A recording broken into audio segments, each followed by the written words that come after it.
Namo tassa bhagavato arahato samma sambuddhassa. Namo tassa bhagavato arahato samma sambuddhassa. Namo tassa bhagavato arahato samma sambuddhassa. Okay, so today I'm going to talk about the dependent origination, the Paticca. This is one of the really signature teachings of the Buddha, and it has a lot of detail, but the principle is very simple. The principle is that everything arises from a cause and not otherwise.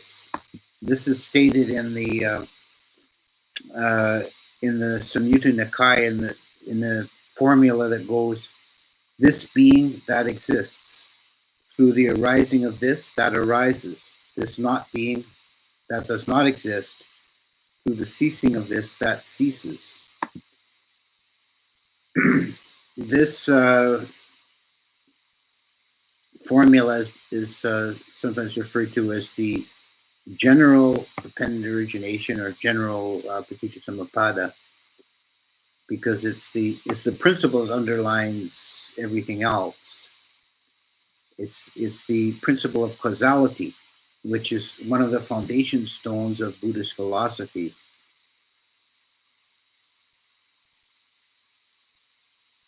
In the Buddhist understanding of the world, there is no randomness, nor is there any arbitrariness. Things don't arise by chance. There's no really such thing as luck.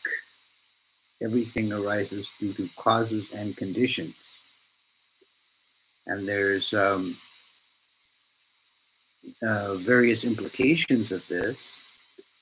One of the reasons the dependent origination was taught in the first place was to establish middle path view between the two extreme, what are called the extreme views, Uchedawada and Sasadawada. That is the annihilation view and the eternalist view. The annihilationist view, Uchedawada, is what the modern iteration of that we would call materialism or physicalism. It is the view that a human being is nothing more than a machine made out of meat, and that upon death there is no further continuation of consciousness whatsoever. It was a view held by some philosophers in India at the time of the Buddha, and it's very prevalent in our society today amongst educated circles.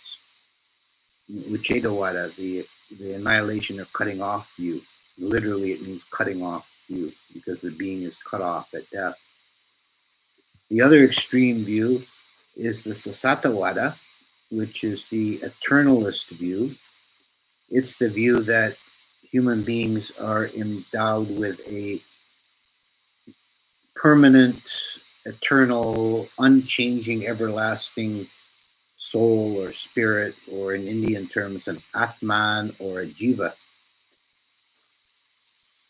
It usually comes associated with the belief in a creator God. The Sasatawada view only really works philosophically if there's a creator God. In the world today, that view is represented by the theistic religions, and we see often in the public discourse that the materialists versus the religionists, the theists, seems to be one of the real big dividing lines, and they seem to be complete opposites and at loggerheads. And in many ways they are. But from the Buddhist point of view, taking the middle path, they both share a the same underlying false assumption. They deny, in the end, they have to deny causality. In the Uchedawada version, it all falls back to arbitrariness and random chance and random arising. And in the Sasatawada view, it falls back on the arbitrary will of a creator deity. In both cases, there's a denial of cause and effect, causality. Dependent origination in that simple formula is the statement that things arise according to causes and conditions. There is no randomness, there is no arbitrariness. Anything that arises is a product of causes and conditions. And the specific dependent origination, the Paticca Samuppada proper, which is very often what people take Paticca Samuppada to be entirely, is a special case where the Buddha worked out the details of the cause and effect affecting a human being, or really any kind of living being, but a specific focus on human. To answer the question, how does this whole mass of suffering come to be? And it's taught in 12 stages, the 12 nidana. One is given as the proximate cause or the strongest cause of another. And the Buddha always taught it in I would say like a linear fashion, one thing going on to another. In the commentarial period, it was, as we find in Visuddhimagga, it's extrapolated from that it's actually circular, that it continues on and on, which makes sense. We're talking about the wheel of samsara, the wheel of becoming. So there are these 12 stages, one leading to another. So let's go through the 12 nidana and approach the material that way. The first one is avijja, ignorance. Avijja is not knowledge, which is very good translation, because the English ignorance is from the Greek ignosis, which is also not knowledge. So it's not knowing. And the specific, in the expansion clause, the specific explanation is not knowing the Four Noble Truths. So not seeing suffering, the cause of suffering, the end of suffering, and the way leading to the end of suffering. So because beings are plunged in ignorance, they're, as it were, stumbling around in the dark. In the Tibetan iconography, when the 12 nidanas are represented graphically in a wheel, the stage of ignorance is depicted as a blind man feeling his way along with a stick. It's a very good image. This is what beings essentially are doing. And ignorance is the root defilement, and it is the last to go. It's only the Arahant who's completely free of ignorance. Otherwise, we're all operating on incomplete, imperfect, or wrong information. We don't really understand what we're doing. And because of that, because of being ignorant and stumbling around in the dark, what happens when you stumble around in the dark? You bump into things and knock them down, knock things off the table, stub your foot, right? You make foolish actions, actions that are not based on full understanding. And this next stage is sankhara, which is expanded to explain these are karmic volitional actions. Right? The word sankhara is kind of a multivalent word, depending on context, exactly how specifically it's used. In the most general sense, sankhara just means conditioned thing. So everything other than nibbana is the sankhara. In the formula of the five aggregates, sankhara is the aggregate of mental formations. And here in the dependent origination, it refers actually to a subset of those karmically effective formations, from actions of mind, speech, and body that create karma.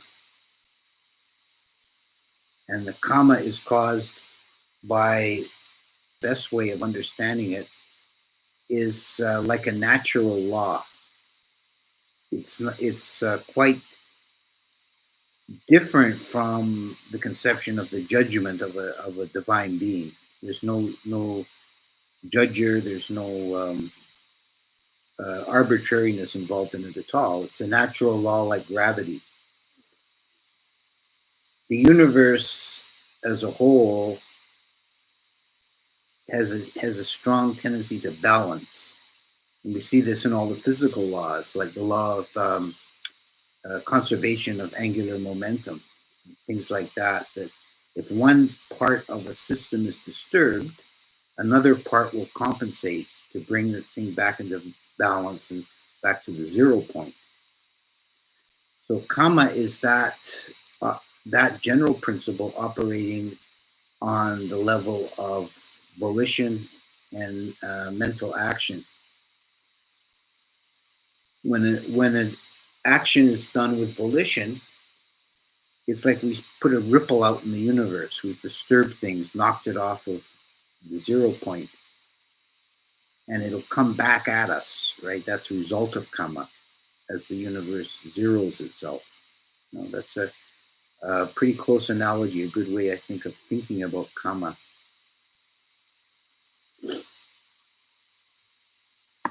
So because of the next stage, because of karmic action, sankhara, there arises vijnana, consciousness.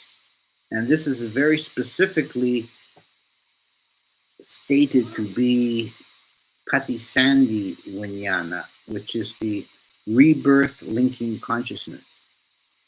So this first few stages of the dependent origination explain the arising of a being in a new life cycle.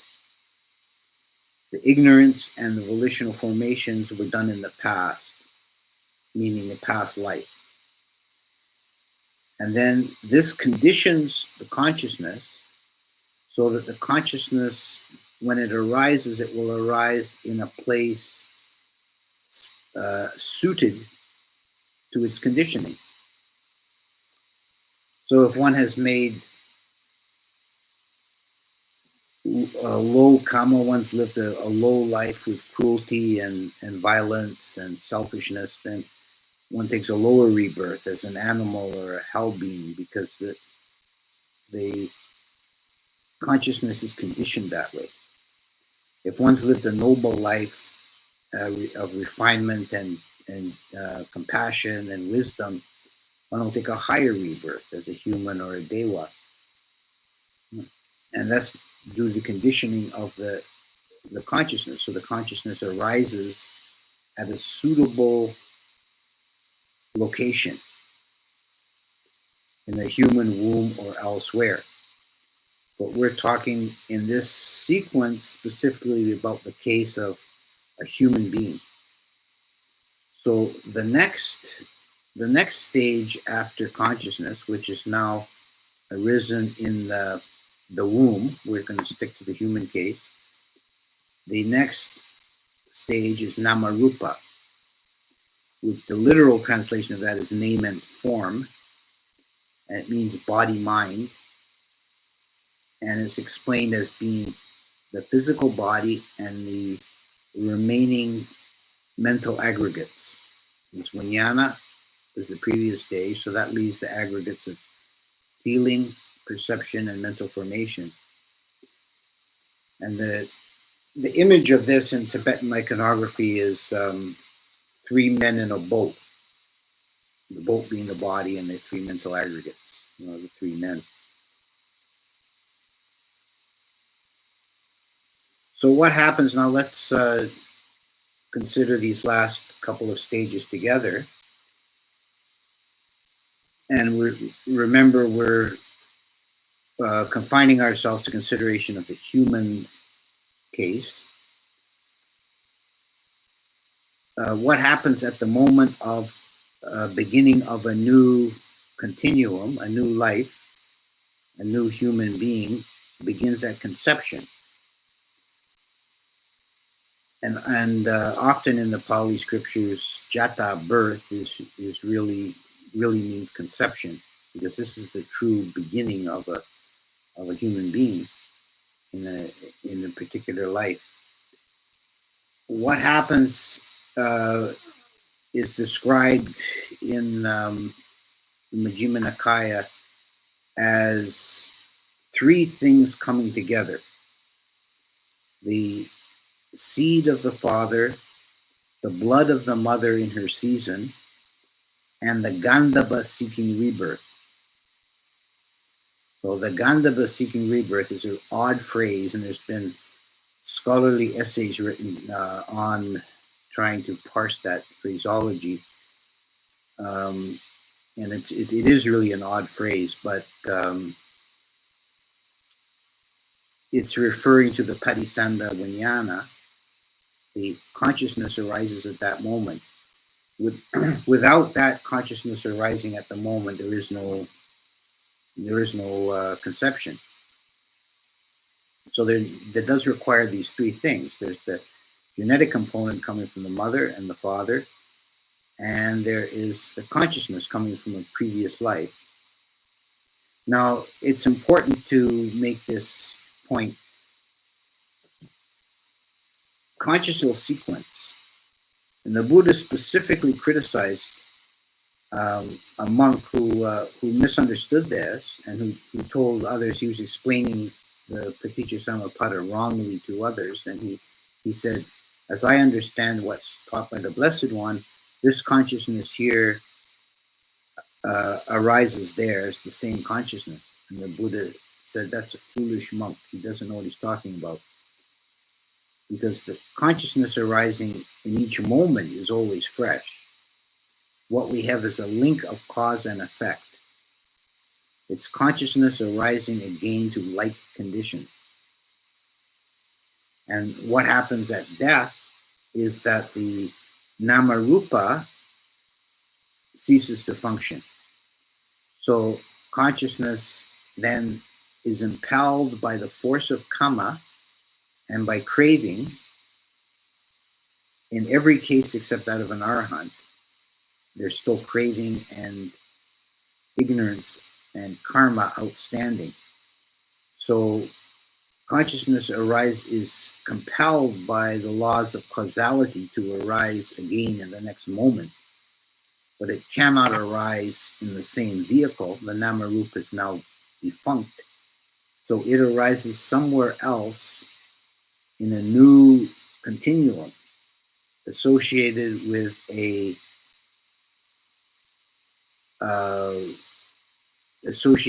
new body. Well, I've just got the word that we're having trouble with the audio. Let's see. Does that make it any better? Does that improve things?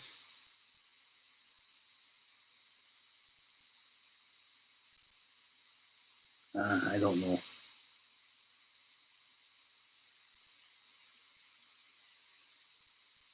It could be just the internet connection.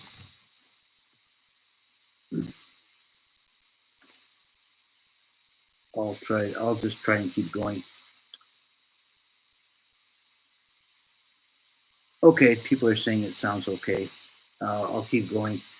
Um, where was I? I was talking about the arising of a new consciousness uh, in the womb and Namarupa. Now that um, leads to the unfolding of a being. Now this is a little bit of a digression, but it's interesting that the whole subject of embryology, of how a being unfolds in the womb, how it takes form. This is something that is still uh, is still imperfectly understood by science. We have the DNA sequence. We understand the mechanics of that pretty well at this point, but really, DNA is essentially a set of instructions for coding proteins. It doesn't have sufficient information to explain how these proteins form into cells and organs and a body. The level of complexity is astounding.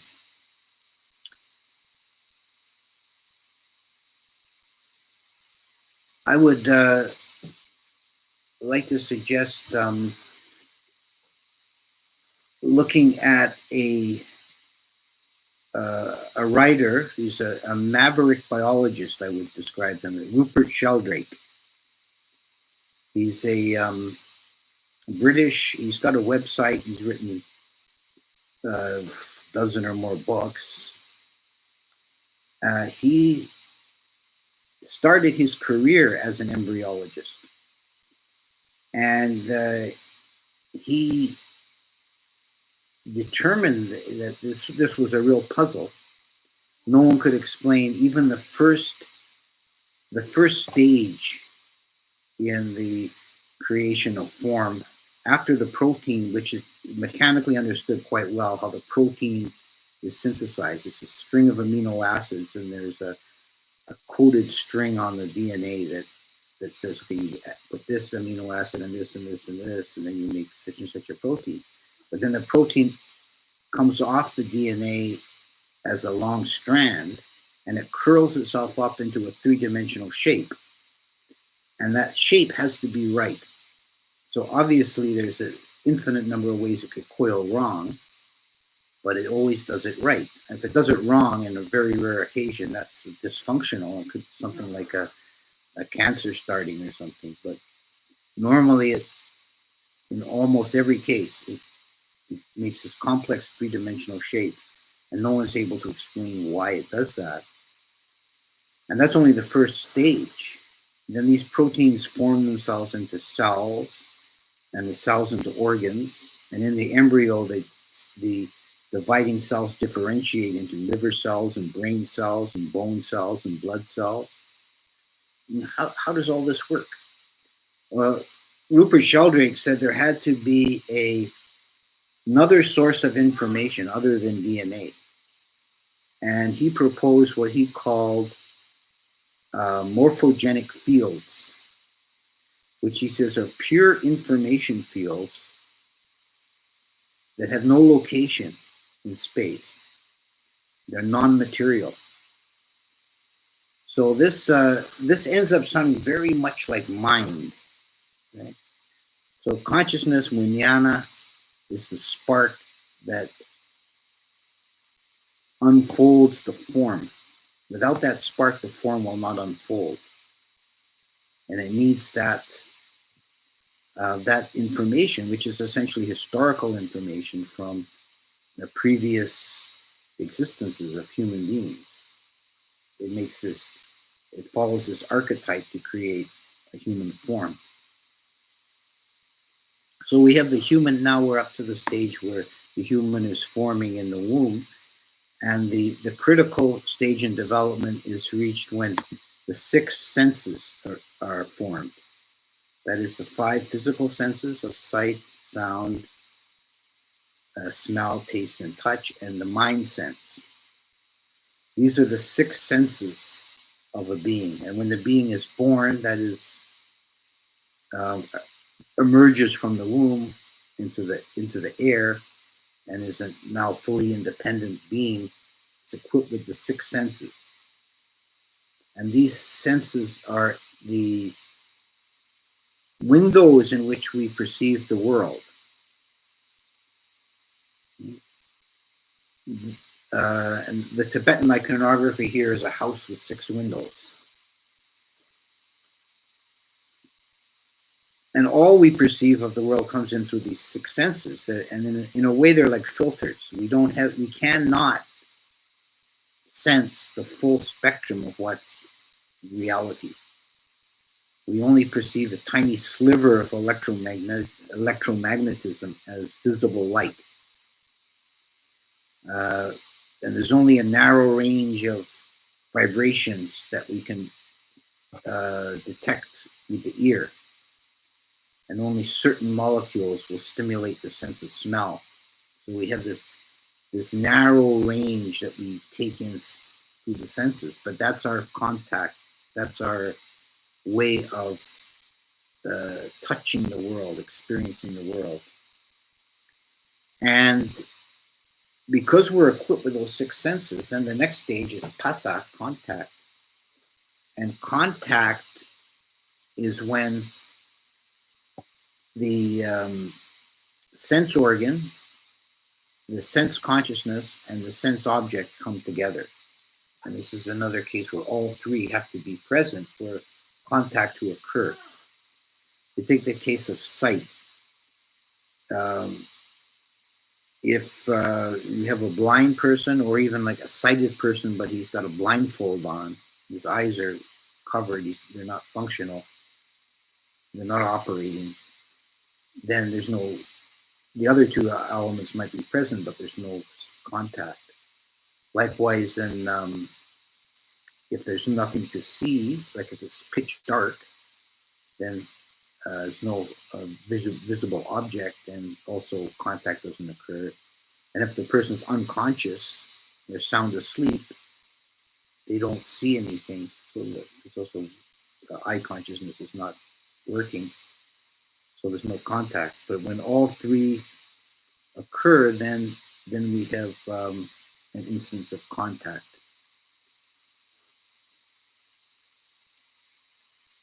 And because of contact, now this is occurring, of course, many, multiple times every day.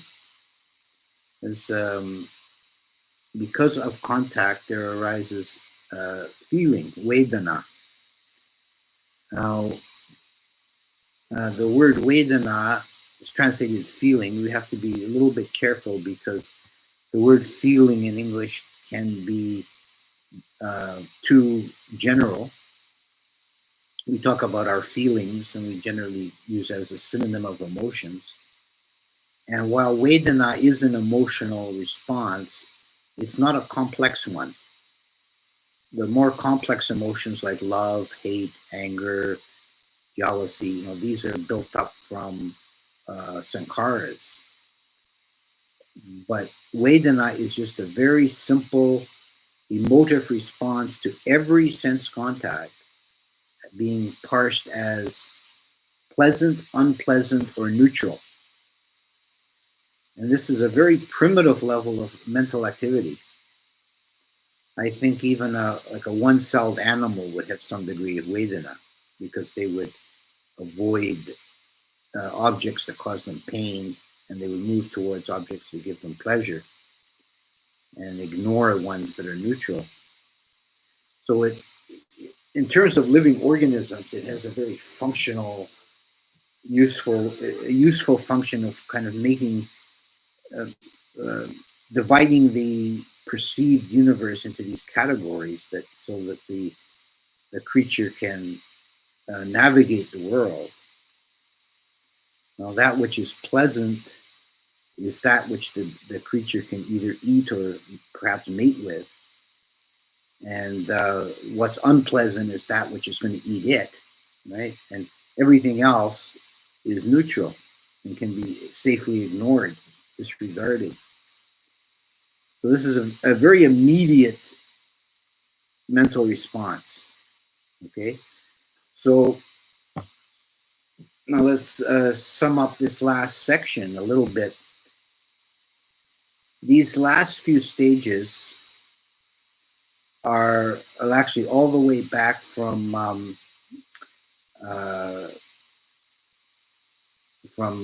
name and form forward. All these stages could be called resultant. That means that they're the result of past causes, and there's nothing we can do about it. It's a given, right? It's coming at us from past causes.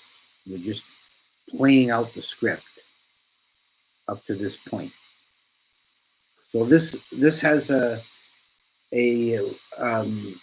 important implication for practice here at this point, because feeling pleasant or feeling unpleasant is neither ethically or spiritually good or bad. It just is. It's just a given. It just happens. You can't really control it. You have a sense contact, and you feel pleasant or unpleasant or neutral. Okay. So this is the end of the chain of the resultant factors. Then from the next few stages, we're going into karmically effective stages. Right? Now we've received karma up to this point. Now we're making karma. So the very next stage after feeling is craving, tanha. Tanha is threefold. It's either the craving for sense pleasure, the craving for becoming, or the craving for not becoming.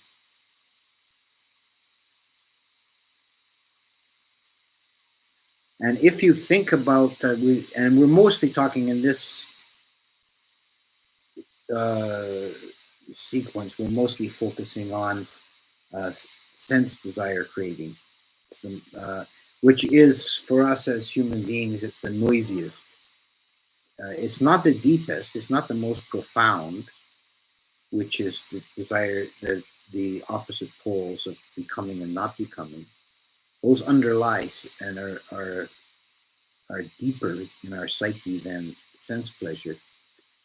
But sense pleasure is the noisiest. It demands our attention because it's right on the surface. And if you think about craving in relation to sense experience, there's many different things that human beings crave.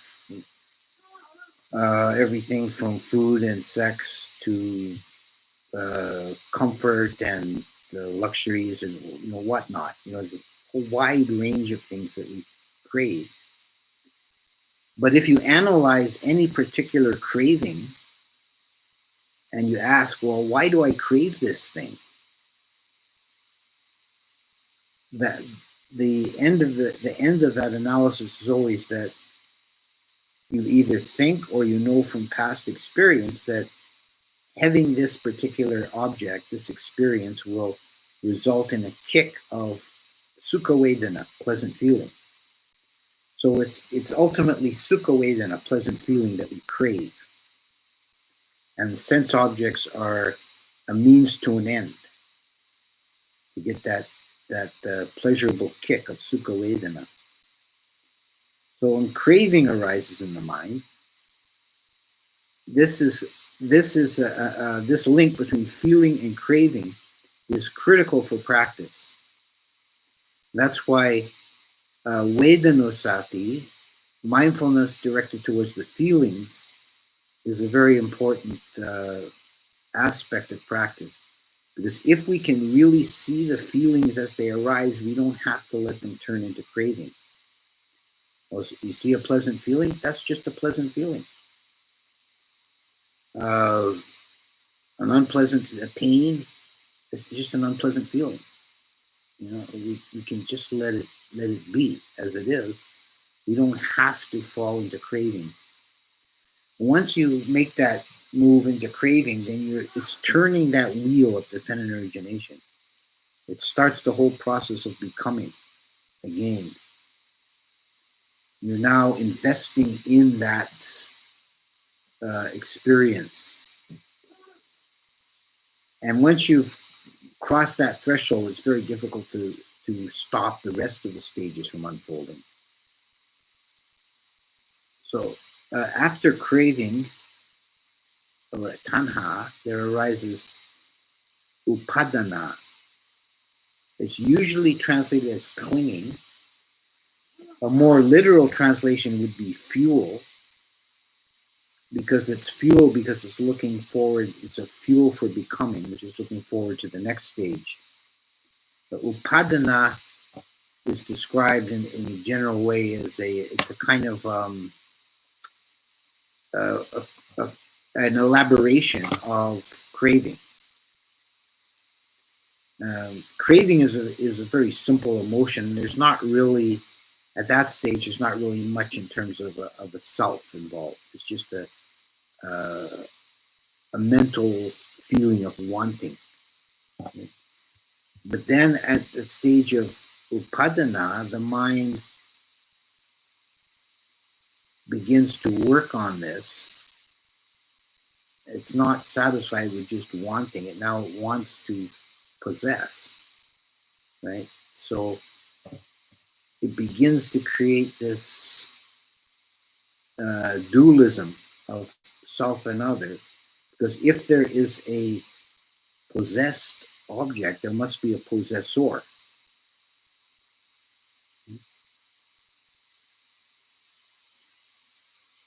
So clinging is like unfolding around the object.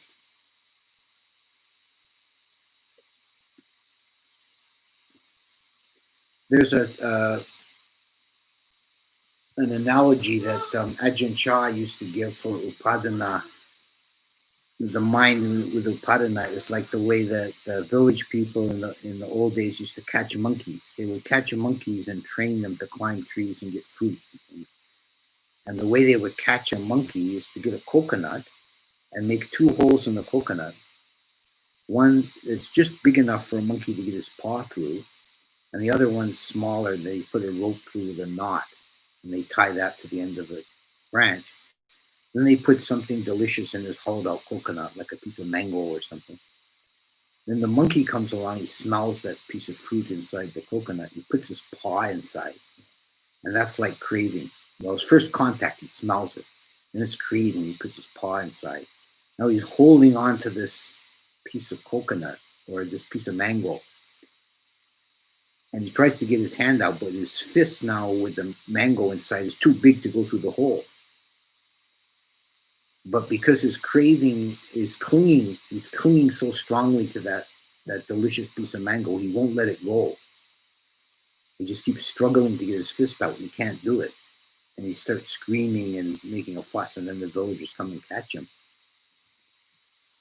which is like the next stages, becoming, birth, old age, and death. So from clinging, we move on to becoming. And this is that process of self-making that I talked about. Now this is where a self comes into the picture, the mental construction that has no reality. Remember, the self is completely unreal mental abstraction, but it's created by this process of clinging and the dualistic relationship between the subject and object, between the possessor and the possessed, or the desired and the desiree. This is becoming, and now we're looking in. At this point, now we taking the big picture. We're looking ahead now into future lives, future existences, level, or the form level, or the formless level, There's these three types of becoming. So, because of the accumulated karma, so we're now like reiterating the first steps and on a different level of future rebirth. And then the last stage of the dependent origination are birth, which is coming into being. So it's reiterating that experience of coming back into being. Then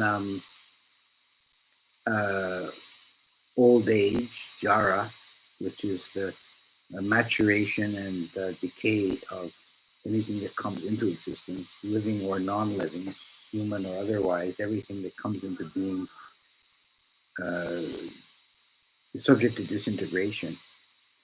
So in the case of a human being, it's all the symptoms of aging, loss of the faculties, graying of the hair, stiffness of the joints, etc.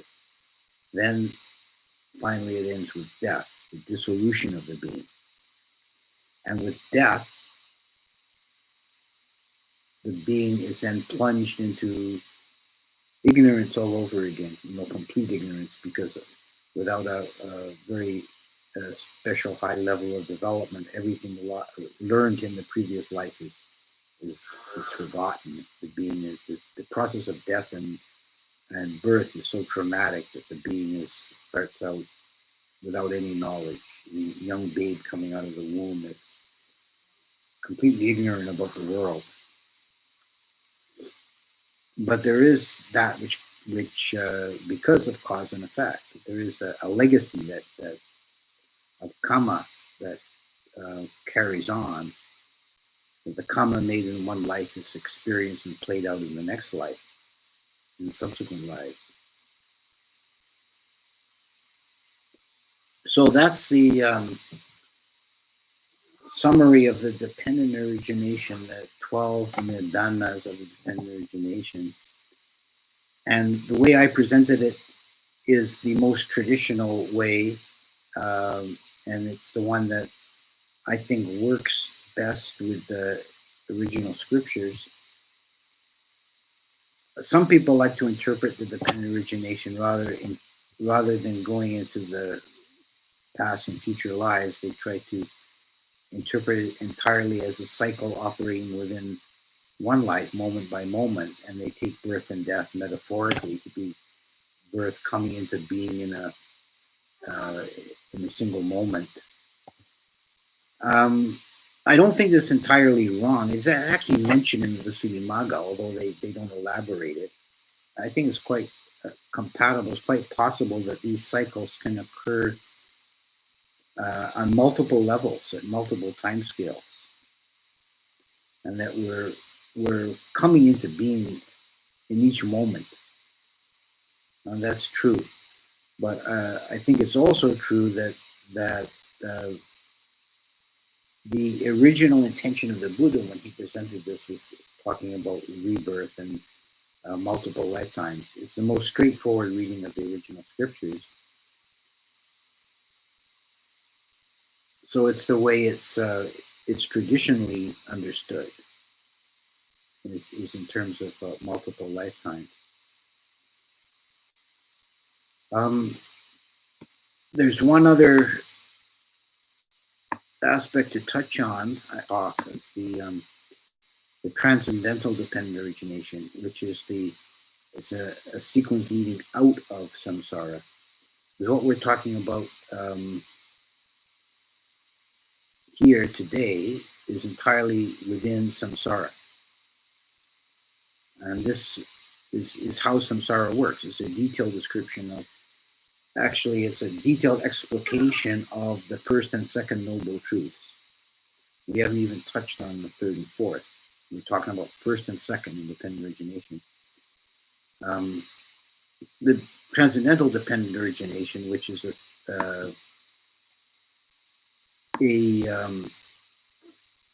title for that sequence that was coined, as far as I know, by Bhikkhu Bodhi, is a sequence that diverges from the ordinary sequence and leads out to nibbana. I think that's probably a good idea. I'll leave that till for next week.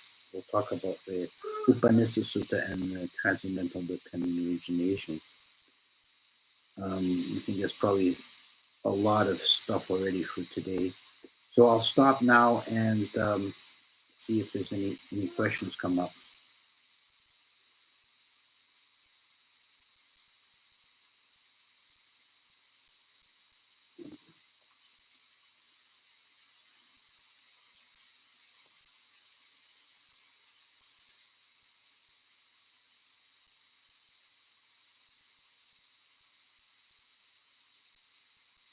I understand that samsara is beginningless. It's difficult for me to understand how dukkha can be beginningless and yet have an end for the arahant.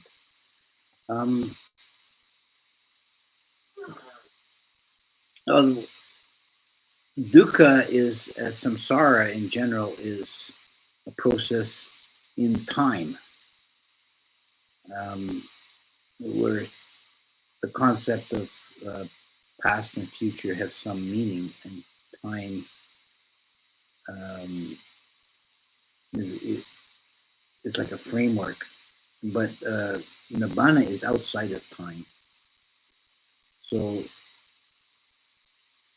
the arahant, yes, he makes an end of dukkha, but it's not like a temporal end. It's a stepping outside of time. So it's like a whole alternate mode of being that it's not associated with. So from someone who's left behind, it looks like, yeah, he's made an end. There's an ending, but it's not really an ending as a stepping out of it. Does that make any sense? Do greed, hatred, and delusion arise at any point in the wheel? Do they arise at certain points? Yeah, I think you can identify them as arising in the first place with ignorance. They're associated with ignorance. They come out ultimately out of ignorance. All the other defilements come out of ignorance. And then at the stage of craving,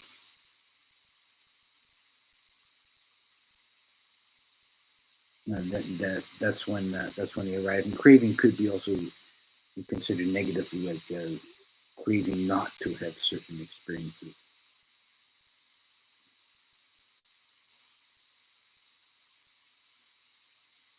With this, is that also aversion, dependent origination? Yes, that's correct. That's the general dependent origination. It's just a general statement of the idea of causality.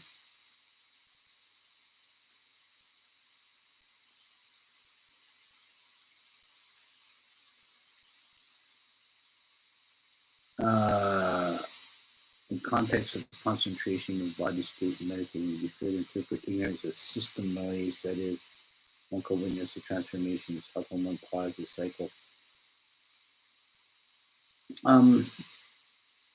You overcome ignorance bit by bit by clearly noticing the what's occurring, and that particular link between feeling and craving is the critical one. If one doesn't go into craving, then one stays mindful and undermines ignorance. But if you go into craving, you start to get bewildered and fall deeper and deeper into craving, into ignorance.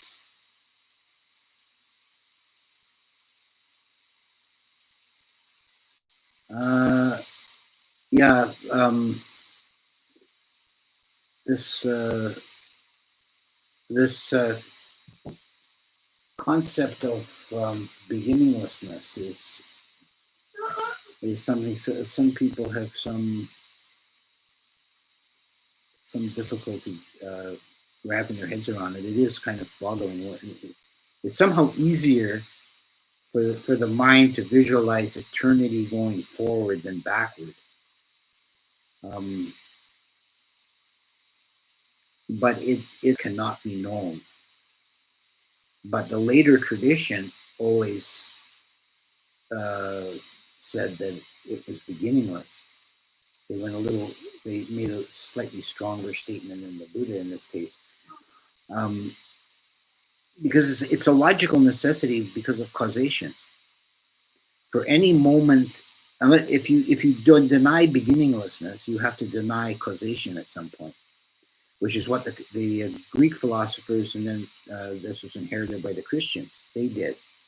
They said had to be a prima mobile, the unmoved mover, the first mover, the ultimate cause, which the Christians took to be God. But then that begs the question: where did this first cause come from? And since Buddhism wants to deny any randomness or arbitrariness, for any moment in the past that we could label X, there has to be an X minus one to cause that X to arise. And there's no stopping point to that. If everything arises from causes and conditions, then it makes a first cause a logical impossibility. Is the practice aiming to stop craving and clinging? Not craving. If you've already fallen into craving, then you can try and stop it from going into clinging. That's harder. It's like a weak link in the dependent origination is between feeling and craving. You have to first be very mindful of your feelings and then stop there. You don't, which means you don't validate the feeling as being something important. You just see it as a resultant. It's just, this is just pleasant, or this is just painful. That's all it is. I don't have to feel wonderful because I have a pleasant feeling. I don't have to, oh, how can I get more of this? And if you have a painful feeling, you try to avoid feeling sorry for yourself or trying to wish it, craving for it to stop, and so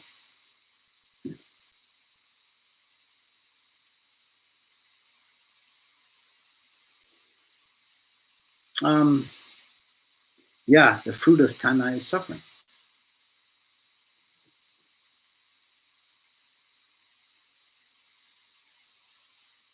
That's the second noble truth.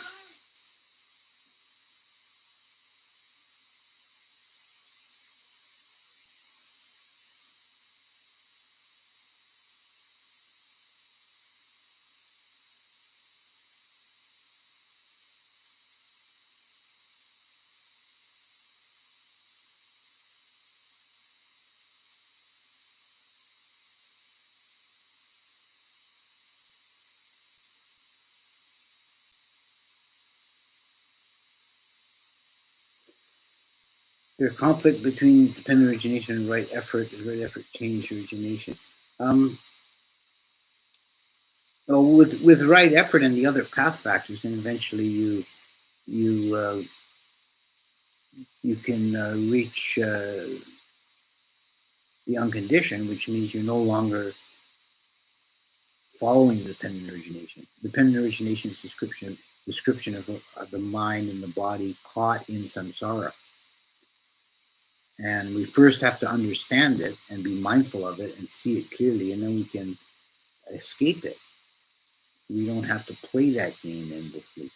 So that does take right effort. It's one of the path factors. Consciousness has a refresh rate. Well, that is a that is a concept in Abhidhamma of minimal amount of conscious time called a kanha, which is some very, very minute fraction of time, is a mind moment. So like each kanha arises to an object. So it's like a refresh rate in a computer.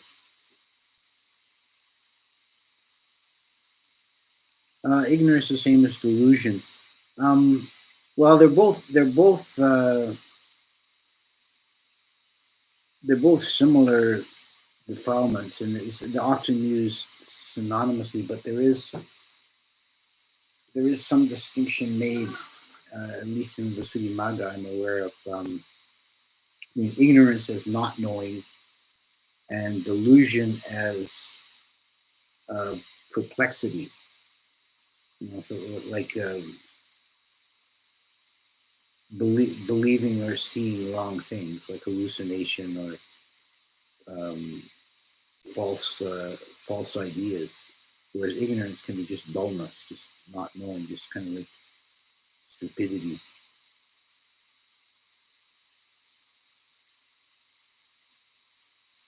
How does one know if they're in or out of samsara? Um, well, if you're not in the bana, you're in samsara. That's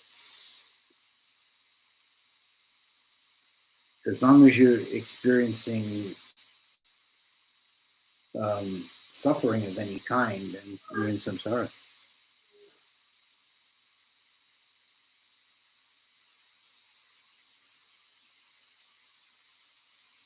Yeah, if consciousness is always new, well, yeah, because that consciousness is not memory or personality. Consciousness is just experience, just knowing. And memories and personality are things that consciousness knows. So those are patterns that can persist, not in terms of substance, but just as a pattern over time.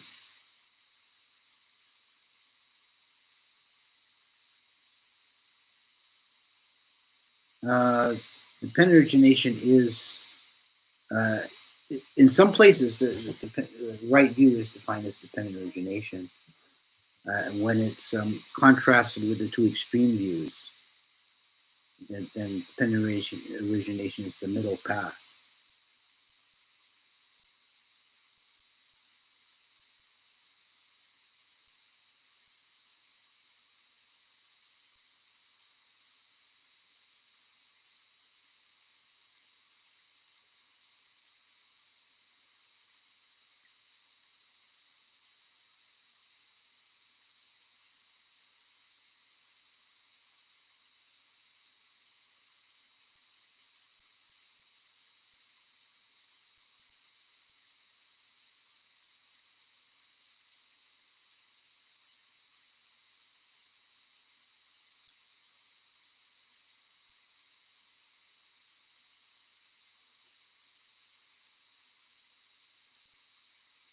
Why is it sometimes called spontaneous origination? I haven't run into that phrase. I don't know who calls it. Yeah, even Dewas experience dukkha. Dukkha is not one point to make is that dukkha is not adequately translated as suffering. Dukkha is inherent imperfection in things. That things are incomplete, that they're rubbing. Anything in manifestation uh, is dukkha. You can think of manifestation itself, like coming into being. It's a kind of brokenness because the sunyata, the great full emptiness, is universal potential. But as soon as something is manifest, then it's limited. Its potential is limited. It's like a broken shard. So that's inherently that's one of the meaning of dukkha. And the most unpleasant form of dukkha we label as suffering, but even pleasure is a form of dukkha.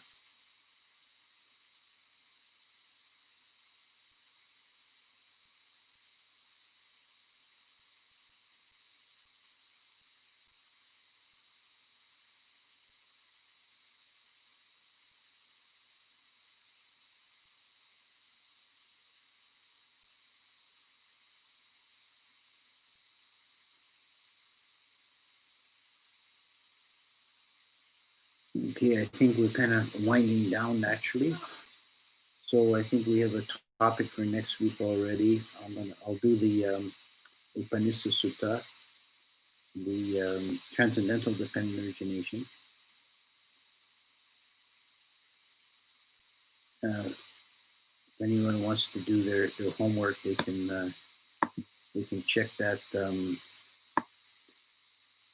sutta out. It's in Samyutta Nikaya. And Bhikkhu Bodhi has written quite a good essay on it, which you can find online as well under the title Transcendental Dependent Origination. Okay, thank you all. May you all be well and happy. May you all soon attain ultimate bliss.